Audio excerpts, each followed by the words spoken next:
facts. In 1900, less than 1.3% of doctors in America were black. In 2021, less than 8% of doctors in America are black. Hello, my name is Caylon Pettis. I'm an M3 at Stritch School of Medicine at Loyola University in Chicago, and I'm a native of Memphis, Tennessee. Woohoo! And I'm D'Monte Farley, originally from St. Paul, Minnesota, and I also go to Loyola Stritch. I'm a second-year medical student. I used to go to where grandma to her hospital visits a lot, and I would kind of see how people wouldn't really explain things to my grandmother the way they should. And it really kind of irritated me as a child because my grandmother would ask a question and then they would kind of just brush her off a lot of times.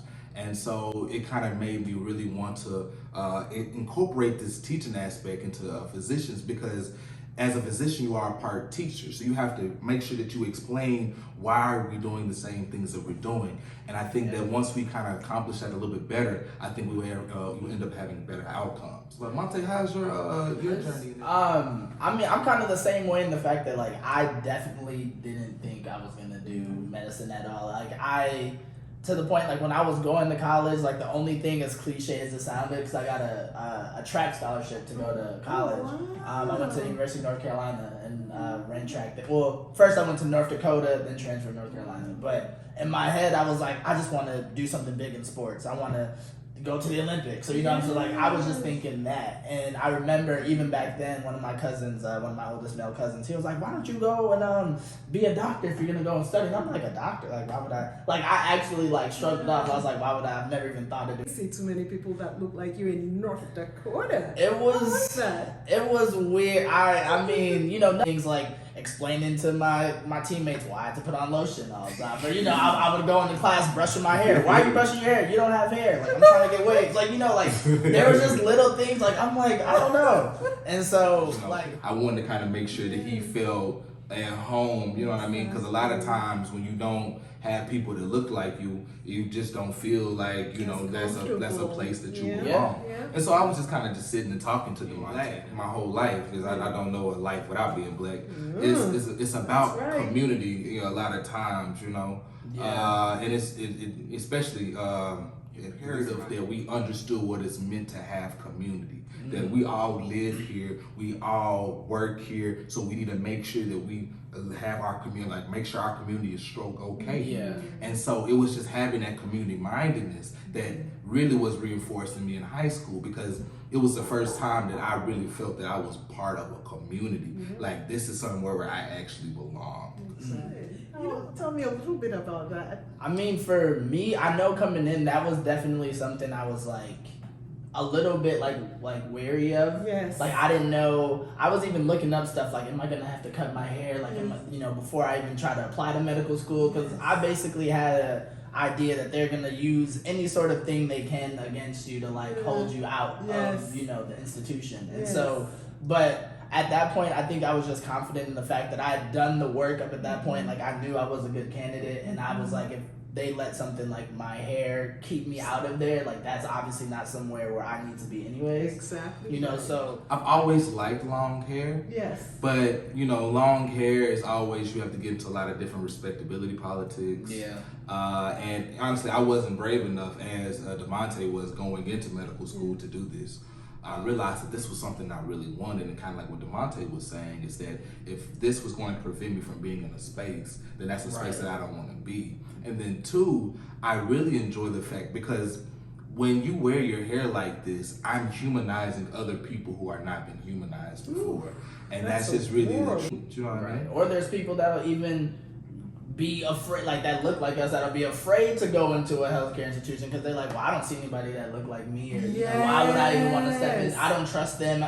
So the fact that, you know, you have Caylon walking around, he got cornrows, you know, like, they're like, oh, okay, you know, like, you can walk in a little, you put your shoulders down, relax more, you know, when you walk in there. I think that's huge too, just representation, because I think they always talk about we have to look respectable for a certain, like, population of patients, or we don't want them, but a lot of the times they're talking about populations of patients that don't look like us, and we have to present ourselves as respectable to them, but leave us out of it. And I would like to say there's a difference between getting up and looking not done versus having your hair done having your Right. hair cut and looking in a certain way. Yeah. Because me and D'Monte are not going out there, with our hair looking any type of way. Exactly. Because it's always going to be laid, because we know we're always representing Right. our people everywhere we go. But now, Does that make you feel? How do you engage with the police?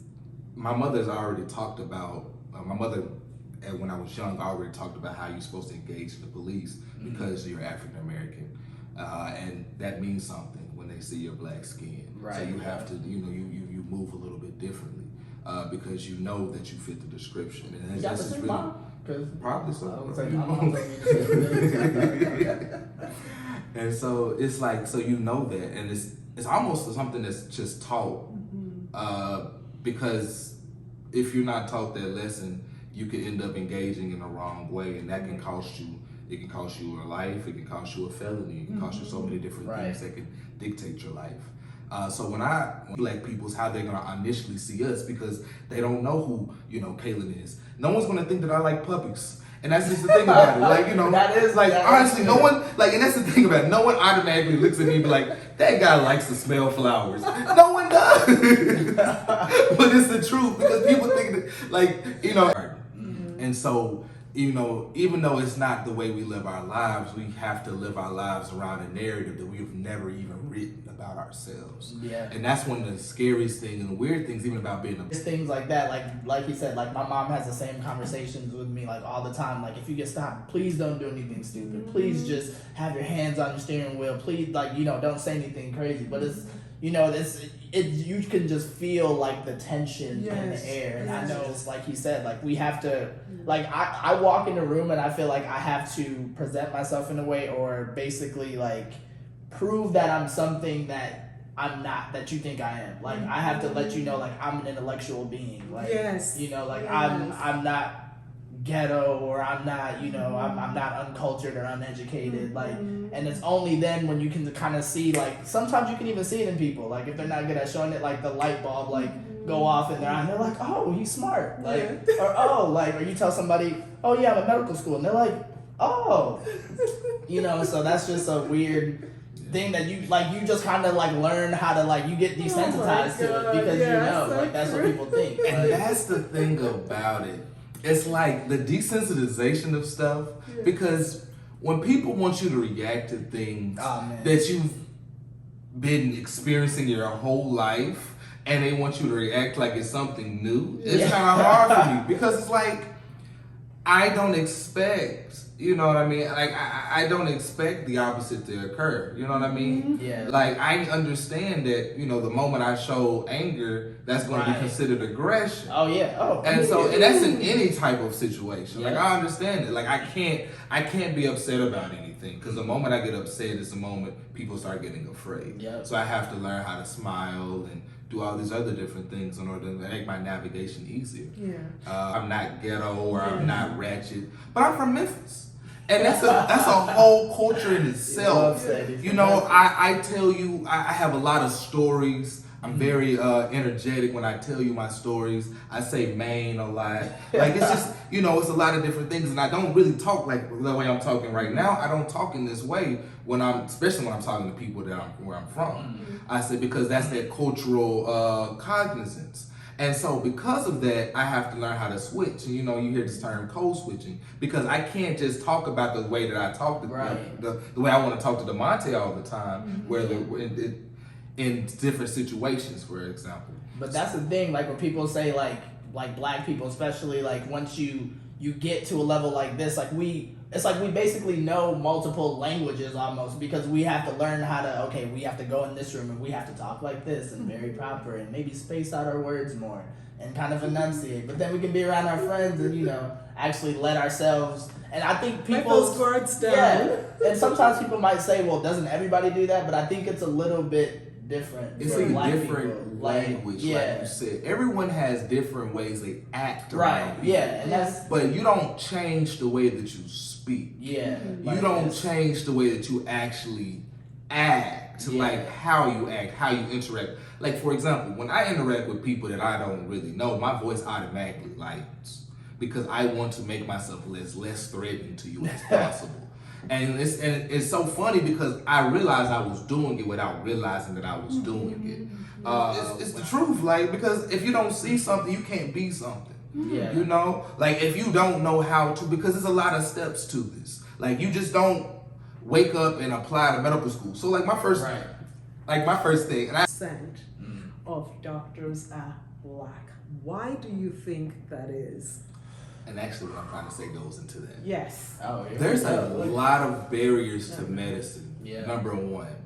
So that because medicine is one of the most highly guarded professions. So there's a lot of barriers to medicine. You know, you can't just get in it any type of way. That's number one. Number two, I think it's a multifaceted for real. I think that education has to play. I think the type of tests that we take in schools that I've taken and the type of questions that you have in med school are requiring two different types of recall. Yeah. I was gonna say, because it's not even just like how he was talking, like because people can remember stuff, like that's not the issue, like, but just how he was talking about, like when you look at an MCAT question, it's not just, oh, what is this drug, or what is this chemical, and what does it do? It literally gives you a page long a page long passage that you have to go through, and somewhere buried deep in there, or maybe at the very end, it'll ask a question, and you're like, wait, I just read all of this, and this is all that you guys wanted to know. And so a lot of it, like, people don't understand too, is like you are literally part of your time is studying on how to even take the test in the first place. And I think like another thing too, like holding people, because you're talking about barriers, like finances are like, no one told me, no one said anything that like it was that expensive to just apply to school. I didn't know Money. about Paige Jones told me about the there's fee assistance program. Yes. If you guys don't know about the fee assistance program, please. That's the biggest thing I will say to anyone. Yeah. Even if you don't think you will qualify for it, apply anyways, because you never know. Like I think that was one of the ones. Just like no one said, like everybody just says, I want to be a doctor, and everybody's like, oh my god, that's so awesome. But like no one said like it's actually the craziest thing you will ever do. Let me about the fee assistance program too. They reduce MCAT too, and they also have MCAT materials that they send you as well. So and that like journal booklet thing where they like compare all the different med schools in the U.S. and tell you like what schools like have high populations of black students, or this is like the breakdown, the demographics of male versus female, or their pass fail, or here's the average MCAT score. So like if that was the biggest resource that helped me out, was that. How has it been? Yes. A struggle. Yeah.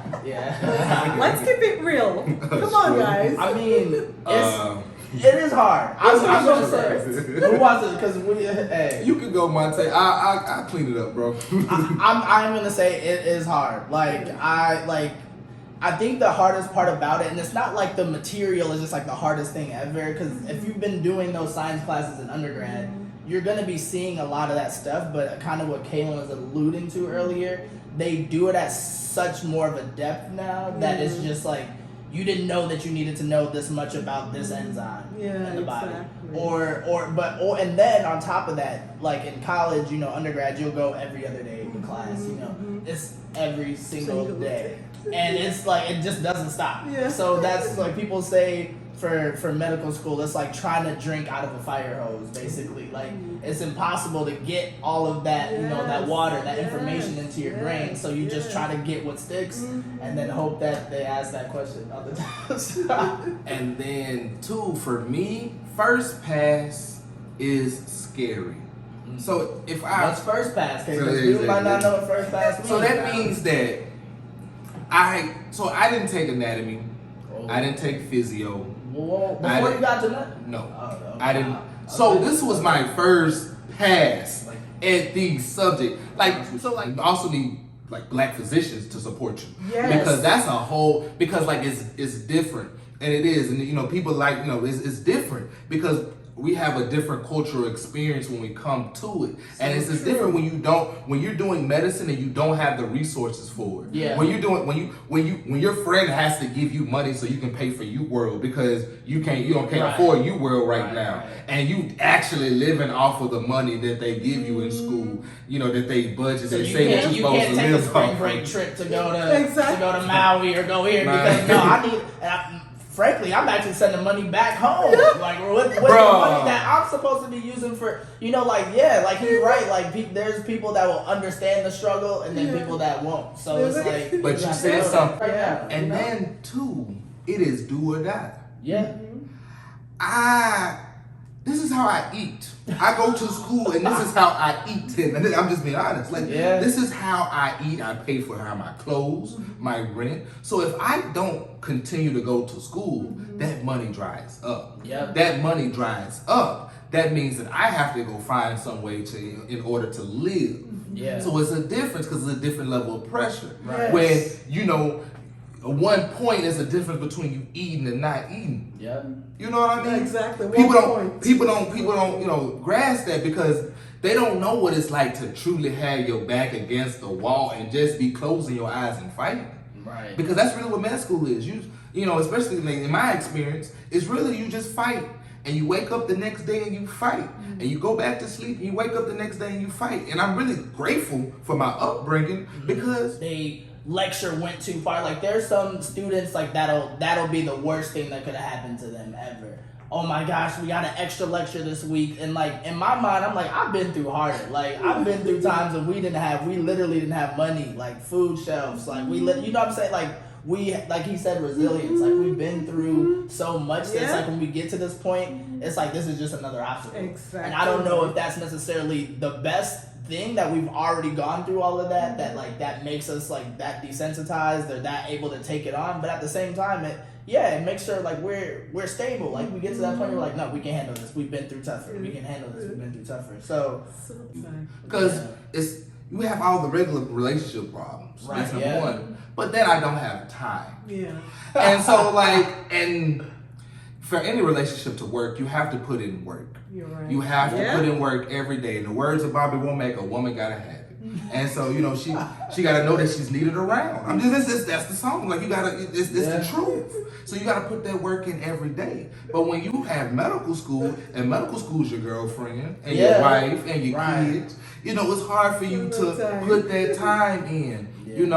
And then, but I think a lot of times when it comes to relationships, most people don't set up systems to keep their relationship together. So you have to understand, like, for example, there's something that you have to do every day because you have to put in work every day. Correct. It's not easy. I think people just think that you're supposed to be in love and frolic and in the rainbows. flowers. So true. And it's not like that. So it's true. work. Louder. It's work. It's work. And you have to do it every day. Yeah. And the thing about it is you have to understand your partner enough, and that's the biggest thing that I think a lot of times that relationships fail because we really don't understand our partner. Like we don't understand. That was funny too. Like I mean, so I'm 27 now. I feel like I wasn't 24 or 25 before I found out what a love language was. Like I was like, there's different languages to this? Like what do you mean? Like the way people express and show it, like I'm like, yo, I think I've been with people like past that, like our styles just clash. Like I show it one way, but they receive it a different way. So I'm just like, it never gets there. The message is never received. My like, problem, bro, and I love that you said that. Like it's bad. I did not know how to love people. Oh my God. And I'm learning. Somebody get Dr. Phil. I am. Doctor, please. Dr. Phil. No, I'm just being honest. Like I am learning how to love my girlfriend Maria. Like I'm learning every day because I'm not really an emotional person. And then so like it's always when I come and you come with me with a problem, I have to realize that sometimes I just have to listen and not say nothing. Like that was a learning thing. True. I just have to, because sometimes you're not coming to me for a solution. Yes. You just come to me just to say that so you can have a place that you can talk. So that's what you want. But no one explained that to me, for a long time. Like I had to realize this, like, oh, you just want to talk to me. Okay, let me not talk. Then I have to ask because a lot of us don't really even know what love is because it's been so responsibility driven. Yeah. A dad and a father figure at home, how does that change things? 100%. It changes things 100%, I believe. Having a father figure that can tell you what it's like to be a man, to understand the things that you're going to go through, helps you not go through a lot of the bad things. I'm thankful for my pops, I'm thankful for my granddad, and but a lot of men have to be taught that. He's preaching now. I know. I mean, you gotta be taught that. You gotta be told. You gotta be taught how to deal with women. Yeah. Because, bro, you're not supposed to argue with your woman. Because I want to make sure I get a full understanding. But I'm not gonna argue with her. Yeah. Cause why? Yeah. You right, baby. Okay. Why? Because it's not even worth it. What are your thoughts in terms of paying it forward? Mentorship. Yeah. Mentorship. I have to tell people how to do this because it's a convoluted road, and if you don't have the game plan to navigate it, you will not go through this. That's number one. Like what he said about just like modeling, like even going back to when he was talking about like even having like a father in the home, because like I didn't grow up with my father actually. Like I my mom was a single parent, and so a lot of just even modeling, like not even talking about medicine, but just how to like deal with certain circumstances and like have that stability, like that wasn't something I already had. So then it was another barrier of added responsibility. Now I have to be the man of the house. Now I have to step up, and then getting to the point, like he said, of identifying mentors or people that can tell you the answers, or not being scared to ask those questions, because there are a lot of times, and even now that I'm like I walk around and sometimes I'm confused, like wait, what are we supposed to do? And you just have to get to the point where you're like, I just have to ask. Like there are people there that will help you, but sometimes we don't even know that we have the ability to ask questions because we're too worried that, like you said, people are going to judge us or look down on us because they think we're stupid, or of course a black kid asks a question. There's so many of those things that stack up. And I think one of the biggest things for me too, like to get more minorities into medicine, is just being like honest, like, and being transparent, like letting them know, like I think, like especially at North Carolina, you talk to 10 people, 7 out of those 10 people will tell you they're pre-med. Like, but no one is telling you what they're doing or how to get there. Even in college, like people laugh about me taking L's, but the thing about it is 2 L's make a W. And so the thing about life, always gonna give you one of them. That's crazy. So wow. 2 L's make a W, bro. I'll never in my life. I'm telling you, bro, because literally life is gonna give you an L. So you gotta figure out what sacrifice of what L you gonna give yourself in order to make it an opportunity. So you gotta go ahead to 2 L's and you get that W. So a lot of times when that door get closed, you gotta stop and think. Yes. Too many people react and they don't think. You need to stop and think. Okay, cool. What's all on the table right now? What do I want to do? Because every time a door closes in my face, it's a time for me to reflect. Because clearly I've gotten to this point, and so now I gotta figure out what I want to do. Do I still want to do this? Am I still want to do I still want to navigate this way? Okay, I thought about this opportunity. Okay, cool. I need to apply for this scholarship. Now I got time to do that. Right. Let me pull some stuff off the shelf that I had in my head and start working on that. Because every time a closed door does not mean that that you're supposed to stop and Now sometimes you gotta cry a little bit. I ain't against crying, because sometimes you got, because med school get to you. You know what I mean? Sometimes you gotta go ahead and get you that good cry. You know what I mean? That Jodeci cry. You know what I mean? Oh my God. You gotta get that cry. But you're right though, because I mean, like I said, I didn't even make it into med school the first time I applied. And a lot of times there's some people they'll apply the first time, not get in, and that'll be it. Yes. I don't have that money to just do it again, or I don't want to go through this process again, because it is a long process. But like you said, like being able to know that you have to have that resilience about you, and I think that's like huge, to be able to take those lessons and respond from them. So you didn't get in, figure out why you didn't get in. For me, I had to end up going back and doing the post-bac program to raise my grades up to be in a place where I could be taken seriously by the administration committees and stuff. So that was like my journey, and there's a lot of people that have that same journey. So yeah. Awesome. Hi, my name is Lotte Ojiak and I'm the founder of Gibraltar Medical, a non-profit organization dedicated to building community. Yesterday I saw a sign that says we need our own to save our own, and that captured the heart of what we're about. Statistics are less than 8% of doctors in America are Black. It's going to take all of us working together to push that needle forward. I know that so many people are working hard to make a difference, but today I put out a plea. I implore all doctors of color, clear out some time from your really busy schedule and go out to your local schools. Let our children see you, because we can't be what we don't see. Visibility is key. Together, we can be the change we want to see in our communities. Thank you for listening. Come on, guys, let's go do this. Take care. Blessings.